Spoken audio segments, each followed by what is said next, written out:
Welcome to the Queer Witch Project, your resource for all things queer and witchy. I am Damona Peacock, a fabulous, non-binary, neuro-spicy, ordained queerdo with a fascination for all things cycles, symbolism, and patterns. And I'm Moonkittee, your queer femme, polykitchen witch, and proud geek. Today's topic is Queer Tarot Revisited, part one of the Minor Arcana. All Whew. right. So we are two episodes into Queer Tarot revisiting itself, going back and revisiting an episode we did a very long time ago, one of our first episodes talking about Queer Tarot. And we just did two major long episodes regarding the major arcana. So now it's time to dive in the rest of the 56 cards of the minor arcana. So, I like that. 56 cards, just like a deck of playing cards. You could make them into your minor arcana because exactly. it's the same format. It's, Sort you of. know, I mean, similar. Similar. It's very close. The difference comes in the court cards where the mage or the page is not a card in your standard playing deck. Good point. Good But point. That's right. but beyond that, yes, you can actually use playing cards to read the tarot, which is very fun to do Yep, as a party trick once you got this down. I've definitely experienced somebody who uses a deck of playing cards as their divination tool, and it's not quite tarot. It's their own thing. Hmm. It's a little different. It was handed down to them by their ancestry, but it was a very cool experience. Hmm. But Very so the fun. minor arcana, the little mysteries, right? Hmm. What does that represent? If the major arcana are big life events, what is Hmm. the minor arcana? So, like I said, I tend to think of it the major if the fool's overall journey. The whole big thing is the major arcana, the major life milestones. For me, and the way I tend to read the minor arcana is the day-to-day journey. So the Mm, big things that happen, but you also, while the big things are happening, you have day-to-day things that are happening. So I tend to read right. the minor arcana as the day-to-day journey or what is happening right now in the present or recent past future, which reflects on what's happening overall in the big picture. I mean, and it gives really good advice, especially because not every day you're going through any, major life Let's upheavals. hope not. Thank God. Yeah, thank the gods. I don't think I don't want to have a tarot reading done where every card is major arcana. I mean, it has Oh, happened. It has happened. it It has has happened, happened. but But it's those are not fun. those are usually when you're going through major life changes. Hmm. But sometimes we still want to get into a little bit of guidance along the way, Hmm. and we definitely need to attend to some of the more personal matters, the more, Hmm. the small mysteries, the little pebbles of our life. Exactly. And don't think that the minor arcana is somehow less important than the major arcana because that is so untrue because the Packed full of day-to-day wisdom. things are what happens and the day-to-day is where you really get the full kind of spectrum of emotion um, gets played out in the minor arcana. Whereas an emotion and life skills and intellect and all the various things we'll talk about, but all of those things, the real nitty gritty comes out in the minor. Yes. Yep. I agree. And I'm not a professional at this, but even sometimes the minor arcana can point to like seasons of the Hmm. year or like times, a distance like 3 months or Hmm. 4 years, or it can also kind of show you timelines and past, present, future. You know, it's just got it's chock full of wisdom. There's so much Hmm. to it still. It's no lesser than its major arcana overseers. Hmm. It and together they bring such a broad and in-depth, wisdom to any reading that you're giving or receiving. Hmm. So, to start at the basics, for those of you who are not sure or unfamiliar, the minor arcana itself is broken down into four suits, which correlate to the four elements and are numbered 1 through 10. So, we have again that 1 to 10 numbering system that we saw in that mirrors the major, but Hmm. the four suits are air, which are swords or spades, and can be other things depending on the deck's interpretation. Fire, most commonly, is wands, staffs, or clubs. Water is most commonly cups, cauldrons, or hearts. And earth is commonly pentacles, coins, shields, discs, or diamonds. And again, each of those things, depending if you've got a different deck, can have a different name. Again, I know one is bells, books, tomes, and a few other things. And there's different decks will have different names for them. But if you're talking again about the RWS-ish systems that we're talking about for most things, we're talking about tarot, not Thoth tarot, not the other types of tarot that are out there. But in this particular breakdown, they tend to correlate to elements of one type or another, and they're going to be those four primal elements. And then I will say that again, everything's up to interpretation, and I have Mhm. definitely taken tarot classes from someone who sees fire being swords and air being wands. So you're going to encounter people having different approaches, even to Mhm. the minor arcana. There is no one true way agreed upon in Mhm. any of them. But traditionally, you're going to see air being associated with the swords, fire being associated with the suit of wands, and cups as water, pentacles is earth. So you have these earth, air, fire, water elements within the major overarching energies going through the numbers Mhm. cycle of minor arcanas. Mhm. And then And then, of course, each yeah. element then also represents a different attribute. So air represents the Hmm. mind realm. So we're talking about communication, thoughts, logic, intellect, truth, all those things that kind of are stuck in our head. I tend to think of air as you get caught up in your head. This is the heavy thoughts, the intellect, the truths that we are looking at. And please tell me Yep. if you do them differently. Please tell me, Damona. No, no, these are 100% how I do it. Like air is definitely of the mind. And then to balance that out, water ends up being of the heart. So you got the Hmm. heart and the mind. So water being emotional, emotions, intuition, connections, relationships, the ebb and the flow. And then between the two with fire, it's like creativity, Yeah, the passion, creative realm. Yeah, creativity, passion, drive, inspiration, energy, action. momentum. Yeah. Yeah. So it's like they all kind of balance. And then, of course, when you get down to earth, it's everything manifest, it's Yeah, everything material. material. It's, how you survive, how you get food, how you have money, all of these, how you build shelter, or, everything that has to do with living an embodied life here on earth. So Hmm. we've got the mind, the heart, the passion or the drive, and then we've got the physical presence of the Hmm. body. And I just feel like kind of, again, they're all different aspects of the human experience. Right. And then on top of that, there's also the court. And this is Yes. something where we're talking about, if you're talking about your standard playing cards, you've got your Jack, King, Queen, King, right?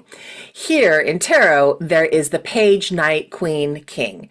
And I'm going to put some caveats on this because, again, we talked in the last couple sessions about gendered energies, which are not really gendered, as in everyone incorporates both masculine and feminine energies. So when we're talking about the Queen, traditionally considered a feminine energy, but it's more like a creator energy. So that creation, nurturing kind of energy. And the king is that generally masculine energy, but more again, in this sense, it's more of a leader or diviner. It is someone who is outwardly versus inwardly kind of Right. energy archetype. That was my favorite way that somebody explained the court cards to me. Aside from the fact that they can represent people or Hmm. archetypes within yourself, aspects of yourself. And yes, I can have a king represent an aspect of myself Hmm. 100%, even though I'm AFAB. I have my moments of king energy, of knight energy. A lot of the times we assign energies to masculine and feminine. Well, the masculine is always the outward, thrusting energy, and the feminine is the receiving, inward going in energy. And so in the court cards, I love that they embody their element, the Hmm. lesson of their element. And for the page and the knight, or the younger two of the court cards, masculine and feminine, they are like they bring a newness to it, Hmm. where the queen and the king bring an experience to it. Hmm. But the feminine and masculine are either they're going out into the world with this element, whether it's new or experienced, or you're going inward and into empowering yourself with these elements. So like the queen is embodying, her element and is master of it, of herself. Hmm. And the king is the master of the realm, Hmm. overseeing the outside world. So I love the idea of that internal and external journey being caught up within the court cards as well. Hmm. So with this, and like we said before, everyone reads tarot differently, slightly differently, and especially the minor arcana can is highly personal because it's again, this is centered in your personal truths. This is centered in your day to day. So everyone's going to have a different lens for how Hmm. they look through it. Whereas again, the major arcana are more universal truths. So big picture, little picture, really looking through everyone's lens. So that being said, how do you kind of read the minor arcana, Damona? Well, for one, as a tarot practitioner of, multiple decades, I have developed my own personal relationship with certain cards. Hmm. Which is very much true even in the minor arcana. There are some that I can name right off the top of my head that are very much like this means this to me because Hmm. this has always been that experience for me.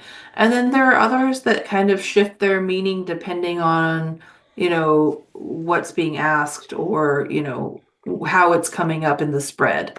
But overall, I am a numerologist Hmm. and there are numbers on these cards. Hmm. So I deeply allow for the numerology of the card, the energy, so that the elemental energy of the card, those things inform my interpretation of the card, as well as often pictorially, visually, what Hmm. is happening on the card and what do you notice? What is that bringing up feels wise?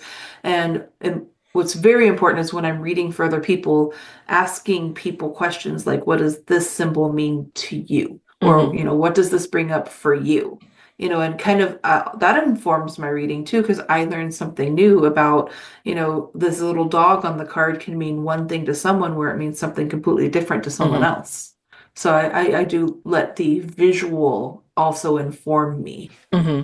And, just again, it depends on what's being asked and where it falls in. But I like to let all of these little elements so that I know about things like oh, it's a wand. So it's going to be about something about action that you take or the passion that you have or the desire. And, what number are we dealing with? Numerologically, this could mean that. But also what's happening in this card. Look at this picture. What do you see playing out here? So I use all of those elements Hmm. to glean meaning. Hmm. What is your approach to the minor arcana? Similar, but slightly different. I also loosely based on numerology because I've learned from you over the years the different numerological aspects. Some of them are slightly different than traditional numerology. But like I said, I Yes. take the numerology through the lens, like you said, of each element for what it means, and then look at also the different interpretation from different decks.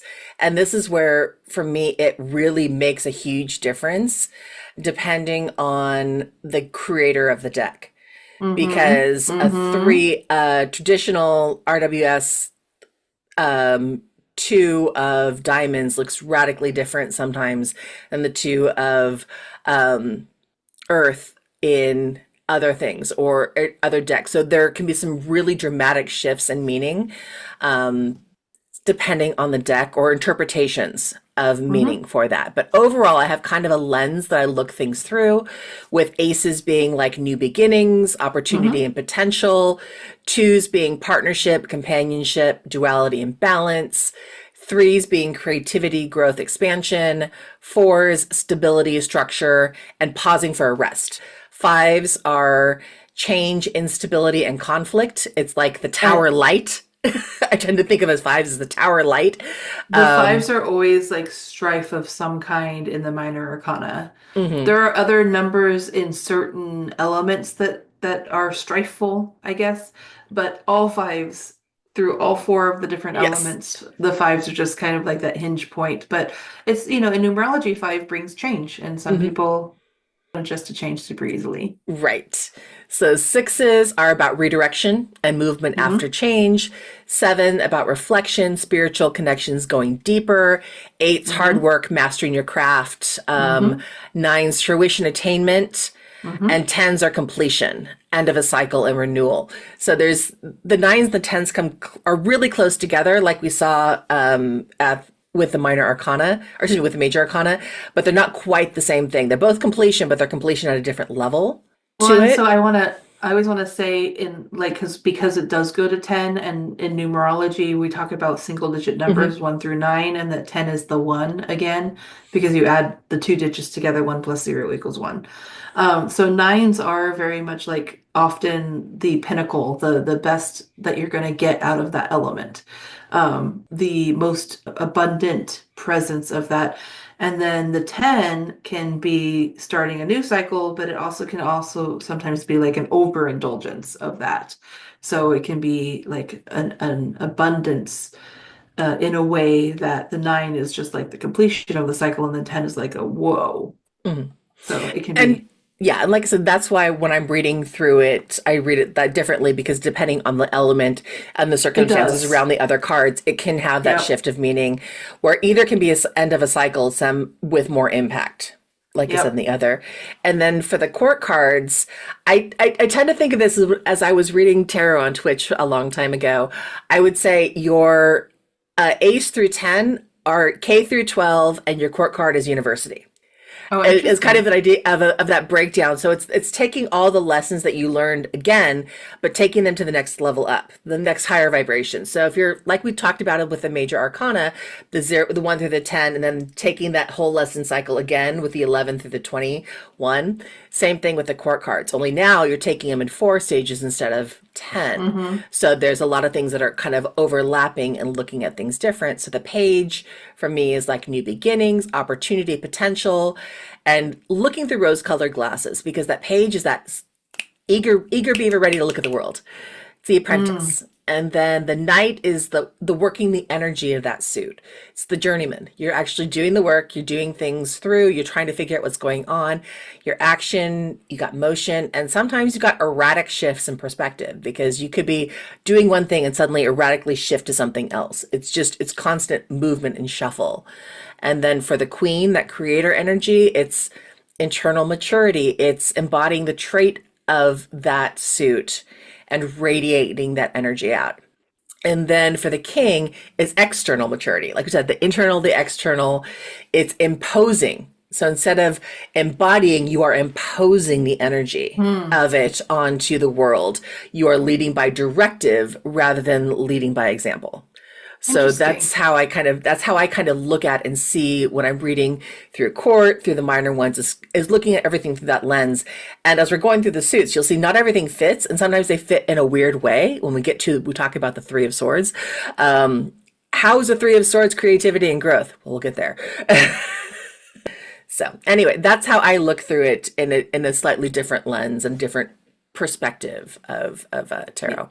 The other thing with the court cards is that they very often can represent people in your life, or like we've talked about archetypes within ourselves, but with the pages or princesses or whatever, they can also be very childlike. So they can represent a child or Hmm. the youth, and then the knights or jacks or, will off princes or whatever. Again, they're going to be different titles, but the same kind of thing. They can be kind of like the teenagers or the young adults, like the one going out into the world, Hmm. they to learn more.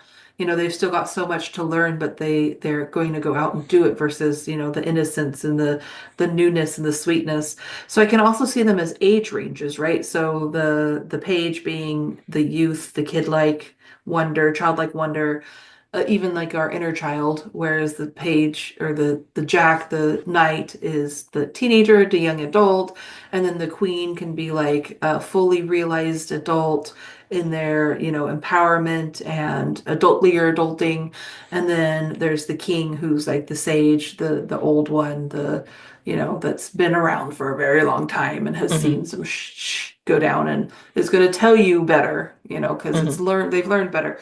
So yeah, you can also just see them as people. You can see their ages. You can also maybe like sometimes we can predict what sign a person could be depending on what element their Mm-hmm. court card falls under. And yeah, so it's really fun to play with court cards, although those Mm-hmm. are, I think, some of the hardest cards, archetypes, personalities there is to get to know Mm-hmm. sometimes. Exactly. But also sometimes you can find a court card that you're like, that's me. I am Mm-hmm. definitely the Queen of Cups. That persona is like, that is me. If that comes Mm-hmm. up, I'm like, oh, that's me, sort Mm-hmm. of thing. Right. So, Absolutely. So, okay. So that's the basics. And we've kind of talked about how we each um, look at them from slightly different perspectives. So that being said, our first suit is the suit of swords. So that again, that's ruled by air. So it's the mind realm. So what is the first thing that you think of that pops into your head when a sword card comes up?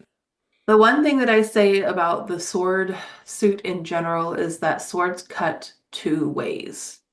Double bladed. Swords are double bladed, so they will cut for good and they will cut for bad. They can cut you and then they can cut me. They can cut for the truth and then they can slice your ego to death. So just realize that for better or worse, swords have a lot of dualities. They have, you can't let your mind run wild. Mm-hmm. Um, because it's going to hurt you. Your mind can be cruel. And so, there's a lot of sharp, Mm-hmm. pokey cards and messages within the realm of swords. And intellect, Mm-hmm. it's all about thoughts and intellect. So it's not always going to be sunshine and rainbows through the Mm-hmm. swords. Yes, it's rarely sunshine and rainbows with the swords. Mm, But no, I'm very, very similar in the way that for me, the first thing that pops into my head when I see a sword card is the pen is as mighty as the sword and can cut as mm, deeply. Because for me, the first thing that I think of as swords is communication words. and intellect Yeah. and words. And sometimes that whole idea of words can hurt. They yeah, because sticks and stones can break my bones, but words will never hurt me. Not true. Mm, Words can absolutely hurt, and they can cut very, very deeply. And depending on whether you are saying them or receiving them, you have to be acknowledged. Like I said, it's that double-edged blade. But yeah, the pen is as mighty as the sword and can cut as deeply. That's what I think yeah. of when I see. That's the first thought that pops in my head anytime I see a sword card pop up. All right, so when we put the air element of the swords element to all of these cards, all of these numbers, and we start Hmm. breaking them down, what is the Ace of Swords? So the Ace of Swords to me is new ideas. So aces, Yeah. again, going back into that thing, they are beginnings. They are new. And because it's in a mind realm, this is new thoughts, new ideas. It's not quite the same as the wands with creativity, but it's new thought, new communication, the beginning and the spark of something that's going to relate to intellect, truth, communication, something along those lines. And then we move on to the Two of Swords, which is often like two opponents facing each other. So it can be a stalemate, it can be a truce, it could be that you're at a crossroads. But two swords facing each other, and sometimes you talked about the twos being like companions, but this is often can be opposition as well. Hmm. Again, you have to have a companion to be in opposition to something. Correct. There has to be another side to that. And that's where, again, Yep. that kind of, it's a different kind of lens you're looking through it. For me, the three of swords. Mm. Now, if there is a card Infamous. that in the tarot deck that I loathe is the three of swords. Because I've had this one. This is the card that, if the Hierophant haunts you, the Three of Swords haunts me. And it's really not a fun card to be haunted by. Three of Swords is heartbreak. Heartbreak, Yep. betrayal, and grief. It's It, always the card that has a heart and has three swords stuck through it. I exactly. mean, it's the heartbreak card. Yeah. Yep. And when I talked about the threes earlier, like I said, I mentioned that threes being growth and change and what did I say? Growth and Expansion, expansion. creation. Yeah, and companionship and all that other kind of stuff. Or it's creativity, growth, and expansion. Heartbreak will do that to you. Heartbreak makes you grow. Betrayal, grief, all of that forces you to grow, whether you want to or not. Yeah. And that's where that aspect of it cuts just as deeply. It will force you to grow. It will force you to Hmm. expand your thoughts, expand your mind, and to see something different and to move on from it. So yeah, And that three of swords, she's a beaut. just it's the cutting side, it's the other side of the sword that cuts. And then Hmm. when we move on to the Four of Swords, that offers sanctuary and Hmm. a pause and Yes. contemplation and a rest from all of the conflict that you're already Hmm. experiencing, and sometimes you have to turn your brain off. You Hmm. got to unplug. So, Right. The four swords I tend to look at as a lot of times like meditation. It's that moment of really taking the thoughts and pausing them, meditating, letting the next thing come through. It's one of the yep. few relatively calm cards in the suit of swords. Well, because it's always going to shore you up for what the five brings. Yes. And the You five, of can, course, is defeat, surrender, and conflict. If you yep. had stalemate at the twos, now you are full in battle right now at the five. And there will come times in life that you have to give up the fight and admit defeat and Hmm. retreat and like kind of gather your tools of war and just be like, okay, I'm backing off this. This nest was not one worth kicking. So, Right. And sometimes I was wrong, and I have to right. surrender and accept that what I thought was right is wrong. That's It's not. important. Yep. And From then sixes are always so often like a healing, like a yes. moment of healing from the fives. And in the Six of Swords, it's calmer waters, they're making progress, or you're escaping the conflict. Hmm. So often, I think this is the one where you're seeing the swords in the water and there's a boat. And a lot of Hmm. times people will say this means travel or travel over water. But it's basically going from this place of conflict and, you know, moving on from Hmm. there. And this is where a lot of the sixes actually have boats in a lot of iconography because again it's that movement in here and here where I take it as less of calmer waters in the sense that it's not emotional calm, it's that mental calm, or okay, Right. I need to escape out of where I was. I'm in the situation that was too detrimental to my mental state. I need to escape. And that's where I think of that as that looking at it through the lens of air, looking at it through that mind realm lens. And then leading from there, we go into the seven, which is deceit, cunning, and strategy. And so often we think of sevens as spiritual numbers, but the flip side of higher spirituality is higher mischievousness, con artists, deceit. If you're looking for universal truth, there's also universal deceit. And that's kind of the flip side to it with the aces is deceit, cunning, strategy, trying to manipulate to get what you want. There's a lot of that in the seven of swords. And then from the seven, we move to the eight, where you are kind of feeling trapped, hopeless, powerless. A lot of times in the Eight of Swords, somebody is blindfolded, and a trap of the swords around you. And a lot of times I see this as the traps of our own making, Mm-hmm. getting lost to our own, getting stuck in our own fears so that we can't even get started or we can't free ourselves because we're already imagining the worst case scenarios. And so in our brain, in our nervous system, they're already coming true, Mm-hmm. you know. So that's kind of the way the Eight of Swords cuts. Right. And then you go into the nine, which is my second least favorite card of the deck, Right. because nine is anxiety. Nine Yep. is feeling overwhelmed. You are mentally anguished. Again, iconography wise, oftentimes there's a person in a bed with nine swords over their heads, and they're just weeping, bawling their eyes out. They are so scared and anxious about what's going to happen, or they're in this state of despair because so much has happened that they're not sure where to go, and all they can do is be in this moment of just nothing making sense, and just this moment of despair and grief. And nightmares. I always think Nightmares. of nightmares about them being awake at Hmm. night with like all these thoughts keeping me awake. It's insomnia or nightmares, you know. Hmm.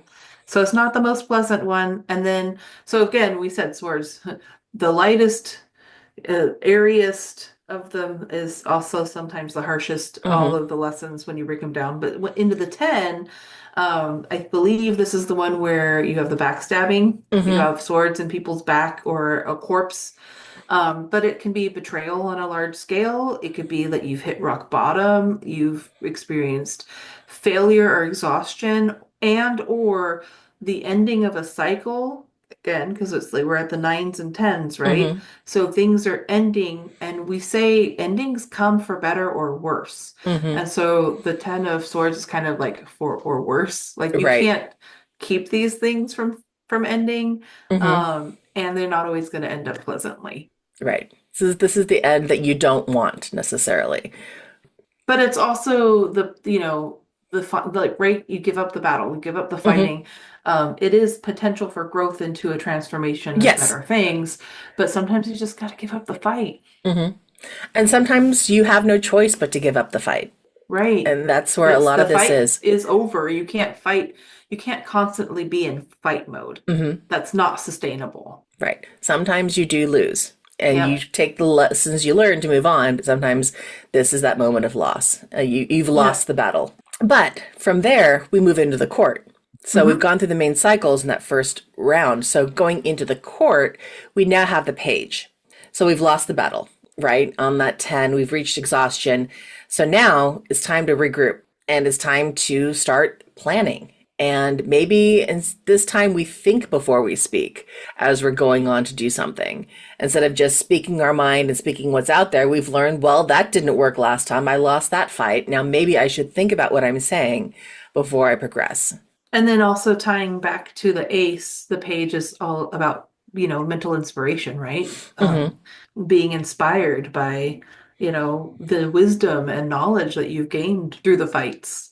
You know, you will face your demons and face your foes so much stronger because you've learned by all of these failures and conflicts and Mm-hmm. struggle. It's everything is a necessary lesson. Mm-hmm. And with the you have the Knight of Swords, and he's ambitious. He's showing up to the fight. He's not the king that's sending the soldiers in. He is the soldier. He's Mm-hmm. going in, so he's carpe dieming it. Mm-hmm. He's seizing the Exactly. day. He is impulsive, he is ambitious, he knows where he wants to go, and he Yep. is, like I said, carpe diem. That's a perfect summation of what the Knight of Swords is. And from Yeah. there, we go into the Queen or the Creator card. And now she's honest. She is that brutally honest. Here's what's happened. She's candid, she's independent, but she's fair. Hmm. She's looked at everything. She's seen the losses. She's seen the gains. She's going to have constructive criticism for you. And we all know constructive criticism is not always the thing we want to hear. But it's the reason there's the constructive before the criticism is what we're hearing is going to help us grow. And so she is going to be honest in there, but she's going to tell you like it is and tell you what you need to do, not what you want to hear. No, no, no. She really does know better. So you better listen to her. I'm just saying. Exactly. That's Exactly. that's the Queen of Swords. And then you get the king, Hmm. the leader, the diviner, he is rational, he's logical, he's, kind of Spock of the realm. Hmm. And he's intelligent and he has authority and discipline over the strategy of how we may lose some battles, but how are we going to win the war? Hmm. That's the king. He's the one that has the perspective up on the hill who can strategize. Hmm. All right. So We made it through the that swords. we made it through the swords. And it's really interesting to me when we're looking at the swords and how almost harsh the first 1 through 10 and how much relief almost you get at the court. It's like if Yeah. there's any court cards or any sword suits cards that you want to have pulled, if you're looking for a happy reading, you're going to want the court, if anything. Out of the But swords. out of the Yeah. swords. If you're looking for happy reading, that's what you're hoping for. If you're looking for a real reading, you're going to get what you're going to get. But it's I interesting to see that perspective. I think intellect is hard earned. Hmm. I think that in order to grow our wisdom, we have to, go through a lot of stuff. Hmm. And I think that, the swords as a suit is one of the harder ones to Mm-hmm. make your way through. But it's like you've earned what you get out of it, you know. Right. It's hard fought, but well earned. Mm-hmm. And it's something that you will remember. The lessons you've learned never go away. You will never forget those lessons that you gathered from dealing with this stuff because it's part becomes part of your universal truth. Yeah, yeah. And it is, all about growing our intellect. So, Hmm. sometimes we have to, face the fears and the nightmares and the worst case scenarios and somehow make our way through what our brain is telling us in order to get into what's really happening in the world and what's really happening in front of our face. So, Hmm.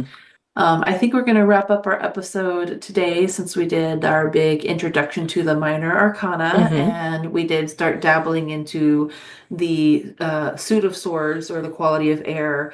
But if you want to hear more about minor arcana, make sure you're tuning into our next episode where we will dive into the individual meanings of all of the wands, cups, and pentacles Hmm. next. Yes.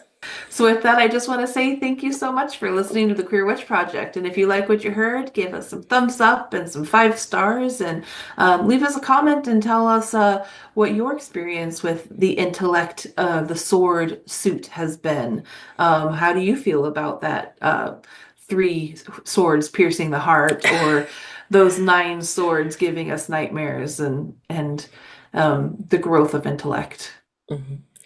And if there's a topic you want to know more about or an episode topic you'd like to suggest, contact us at thequeerwitchproject@gmail.com or find us on YouTube, TikTok, and Instagram with the handle @queerwitchproject. We upload every other week. And remember, queerness is the key to magic. Be yourself and love rebelliously. Bye. Bye!